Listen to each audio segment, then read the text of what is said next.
Hello friends, good morning everybody. मैं हूं उज्जवल और आप देख रहे हैं हॉटस्टार मैथ्स के 5G नेटवर्क। दोस्तों, पिछले वीडियो में मैं आपको सबसेट के निष्कर्ष बताए थे। किसी भी समुच्चय के उप समुच्चय कैसे होते हैं, किस प्रकार लिखे जाते हैं और एक समुच्चय के कितने उप समुच्चय लिखे जा सकते हैं, फाई का कौन सा उप समुच्चय होता है। तो ये सारे चीज आप पिछले वीडियो में पढ़े हो। ये वीडियो क्लास 11th के लिए है और आज हम आपको बताने वाले हैं क्लास 11th के उसी चैप्टर सेट में कुछ आगे चलकर पावर सेट और यूनिवर्सल सेट यानी शक्ति समुच्चय और सार्वत्रिक समुच्चय के बारे में हम लोग पढ़ने वाले हैं। तो मैं आपको पिछली बातों को याद कराते हुए ही आगे चलेंगे, क्योंकि पिछले टॉपिक से रिलेटेड ही आगे वाला टॉपिक है। समझ में है ना? तो हेडिंग तो वैसे हम देने वाले हैं पावर सेट का, लेकिन अभी भी हम चर्चा करेंगे सबसेट पर, क्योंकि उसी सबसेट से बनेगा पावर सेट। तो आइए शुरू करते हैं आज का सेशन। पावर सेट, शक्ति समुच्चय चाहे घात समुच्चय,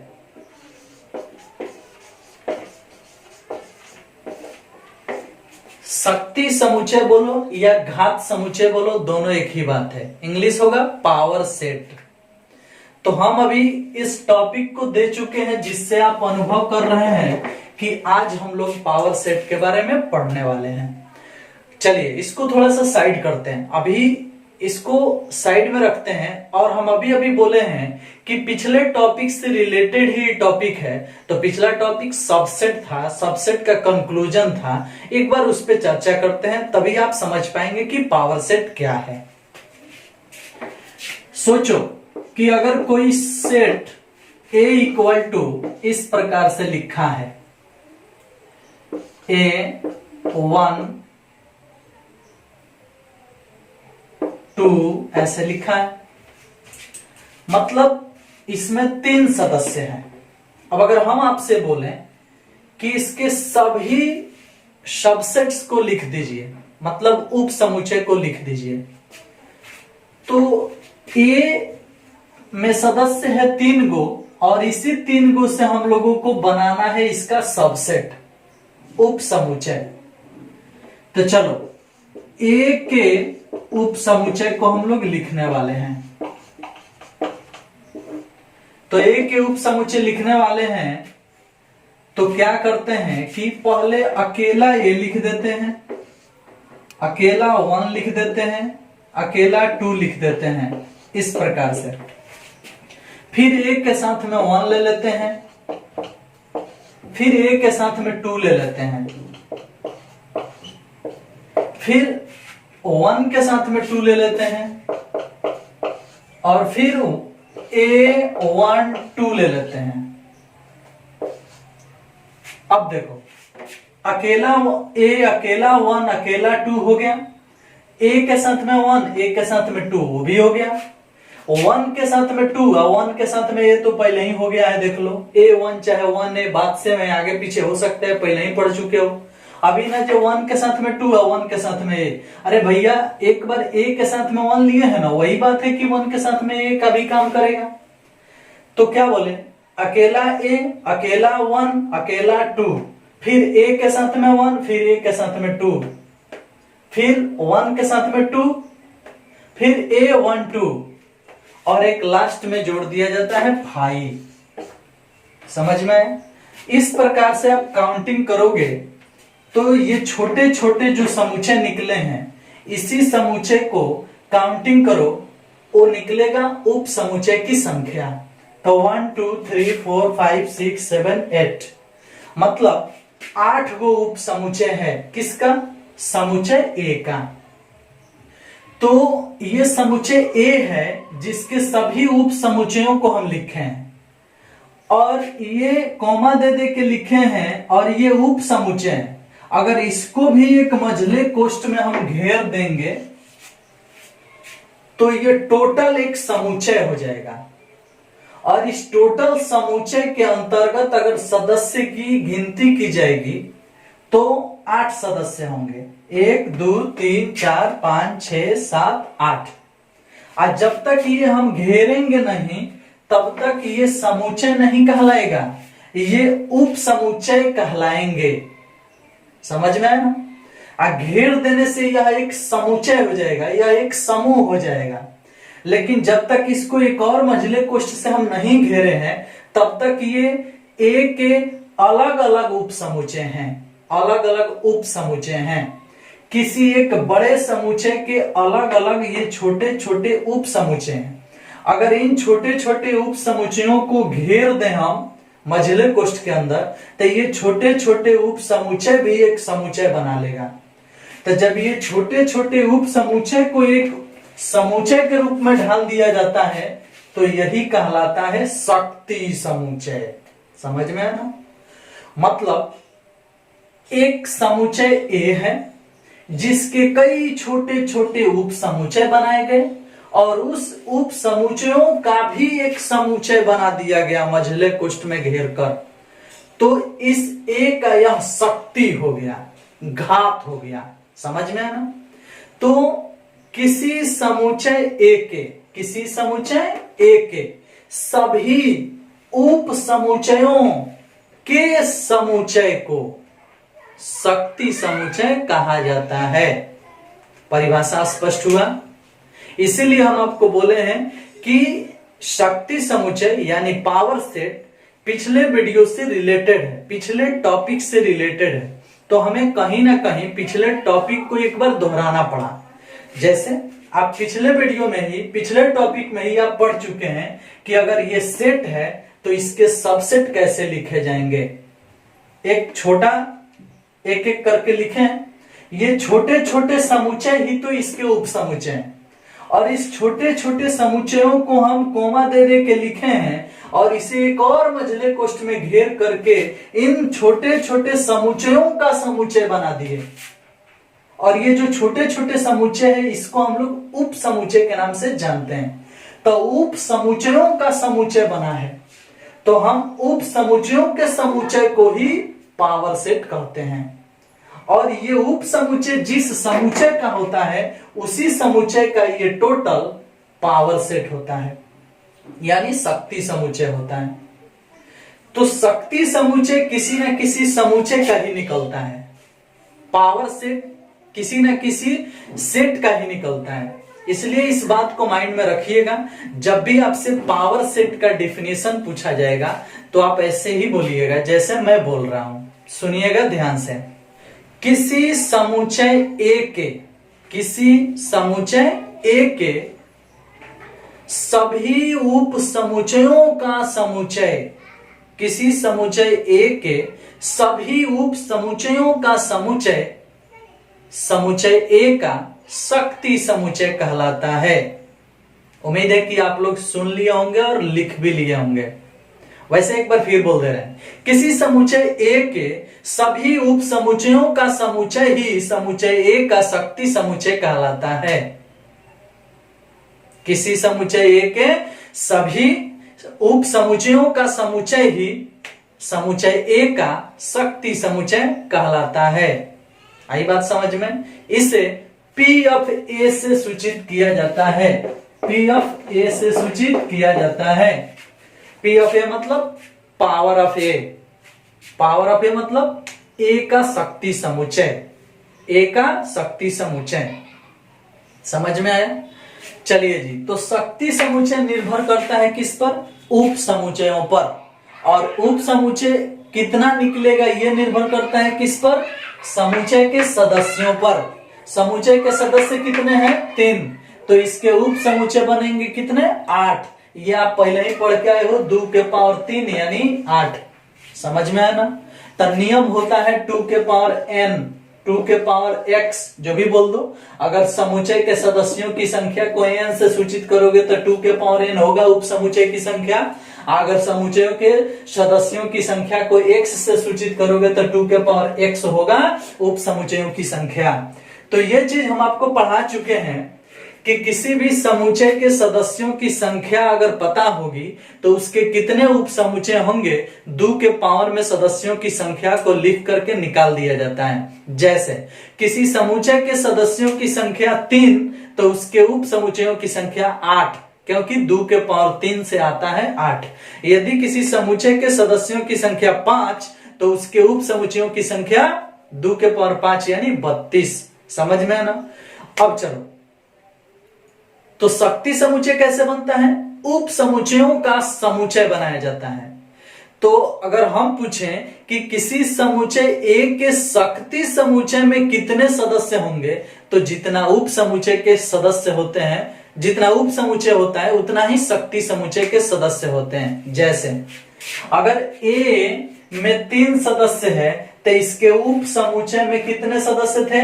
8 गो। और ये 8 सदस्य ही तो मझले कोष्ठ में घेरा गया है, मतलब ये 8 सदस्य को ही तो शक्ति समुच्चय का सदस्य बनाया गया है। समझ में आया? तो इस प्रकार से अगर कोई पूछता है कि किसी समुच्चय ए में सदस्यों की संख्या 3 है तो उसके शक्ति समुच्चय में सदस्यों की संख्या कितनी होगी? उसके शक्ति समुच्चय में, जैसे जब तक ये मझले कोष्ठ में नहीं था तब तक ये ए का उप समुच्चय था, और जब ये मझले कोष्ठ में घेर दिया जाएगा तो यही उप समुच्चयों का जो समुच्चय बनेगा वह ए के उप समुच्चय नहीं कहलाएगा, ए का शक्ति समुच्चय कहलाएगा। समझ में आया ना। तो इस प्रकार से अगर पूछा जाएगा कि किसी समुच्चय ए के शक्ति समुच्चय के सदस्यों की संख्या कितनी होगी, तो आप बोलेंगे कि उसके जितने उप समुच्चय की संख्या होती है उतना ही उसके शक्ति समुच्चय के सदस्यों की संख्या होती है।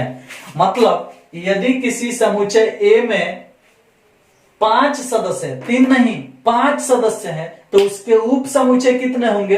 2 के पावर 5 यानी 32। तो उसके शक्ति समुच्चय में सदस्यों की संख्या कितनी होगी? तो 32 ही होगी, क्योंकि सभी उप समुच्चयों को ही शक्ति समुच्चय का सदस्य बनाया जाता है, यानी सभी उप समुच्चयों को ही मझले कोष्ठ में घेर देने से शक्ति समुच्चय का निर्माण होता है। तो इस प्रकार से स्पष्ट है कि किसी शक्ति समुच्चय के सदस्यों की संख्या अगर बतानी है तो वही फॉर्मूला लगेगा जो उप समुच्चय की संख्या बताने के लिए लगता है। उप समुच्चय की संख्या बताने के लिए 2 के पावर x वाला फॉर्मूला लगता है ना, उसी फॉर्मूला से आप बता सकते हो शक्ति समुच्चय के सदस्यों की संख्या को। समझ में आना। तभी अभी आप परिभाषा लिखे हो शक्ति समुच्चय का, और उसमें लिखे हो कि इसे P ऑफ A से सूचित किया जाता है। उसी में अगले स्टार देकर के आप पहले एग्जाम्पल लिख लो, फिर अगला स्टार लिखना। एग्जाम्पल में क्या लिखना है? तो ए बराबर इतना लिख करके ए के शक्ति समुच्चय बराबर निकालो, यानी शक्ति समुच्चय बराबर मतलब पावर ऑफ ए निकालना है। पावर ऑफ ए निकालो। पावर ऑफ ए का मान इतना होगा।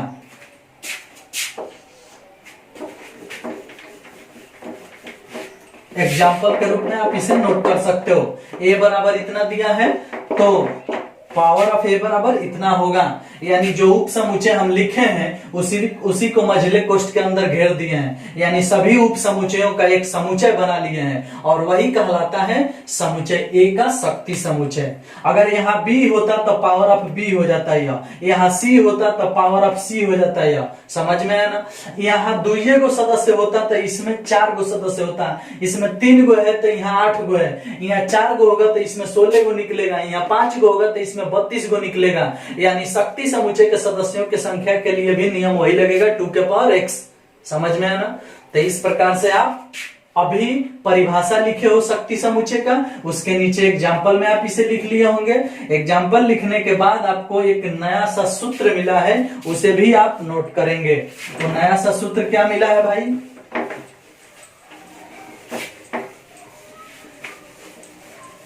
तो सूत्र यही मिला है कि यदि number of A equal to, मतलब ए में सदस्यों की संख्या यदि x हो तो नंबर ऑफ पावर ऑफ ए के शक्ति समुच्चय में सदस्यों की संख्या कितनी होगी? तो नियम वही है 2 के पावर x। 2 के पावर x। तो ये एक नियम हो गया जिसे स्टार देकर के आप नोट कर सकते हो। क्लियर? हमें उम्मीद है कि आप शक्ति समुच्चय को बहुत बढ़िया से समझे होंगे, क्योंकि शक्ति सबसेट पर निर्भर करता है। और आप उप समुच्चय तो पहले ही समझ चुके हैं। एक बार फिर से हम डेफिनेशन को क्लियर बोल दे रहे हैं ताकि आप जुबान पे रटने का एक बार प्रयास कर लें। मेरे साथ साथ बोलिएगा, क्लियर कीजिए और आप भी बोलिए, जहां भी है बोलिए मेरे साथ। किसी समुच्चय ए के सभी उप समुच्चयों के समुच्चय को समुच्चय ए का शक्ति समुच्चय कहते हैं। इसे P ऑफ ए से सूचित किया जाता है। इसे P ऑफ ए से सूचित किया जाता है। एग्जाम्पल तो आप नोट किए हो, नियम में ये भी नोट किए होंगे कि यदि number of A equal to X हो तो number of P of A यानी पावर सेट के सदस्यों की संख्या भी 2 के पावर x होती है। जिस प्रकार सबसेट के संख्या निकालने के लिए, उप समुच्चय के संख्या निकालने के लिए जो फॉर्मूला लगता है, वही फॉर्मूला शक्ति समुच्चय के सदस्यों की संख्या निकालने के लिए होती है। समझ में आया? चलिए अब हम लोग पढ़ लेते हैं सर्वात्रिक समुच्चय, सर्वात्रिक यूनिवर्सल सेट। तो नेक्स्ट हेडिंग वही रहेगा, यूनिवर्सल सेट, सर्वात्रिक समुच्चय।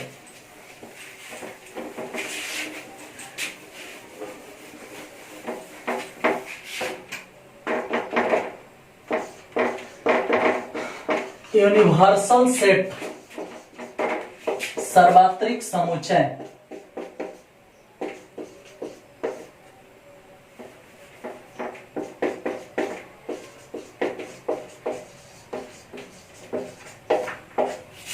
सर्वात्रिक समुच्चय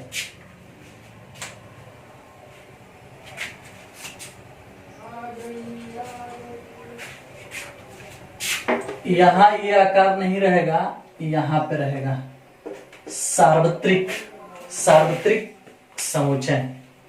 गौर करना, ये इसमें कुछ खास नहीं है। इससे सूचित करने वाली जो बात है वो कई नामों से सूचित होता है। थोड़ा सा गौर करना, हम जो बोल रहे हैं उसको सुनना। देखो जी,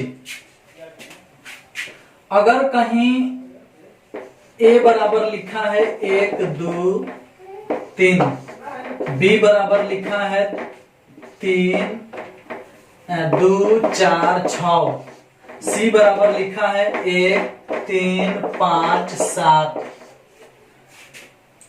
ये 3 समुच्चय हैं। छोटे छोटे समुच्चय हैं या बड़े बड़े समुच्चय हैं, चाहे जैसा भी समुच्चय है, ये 3 गो समुच्चय हैं। ये तीनों ही समुच्चय के जितने सदस्य हैं, ये सब के सब एक ऐसे समुच्चय में शामिल है जो हम अभी लिख रहे हैं। गौर से देखिएगा,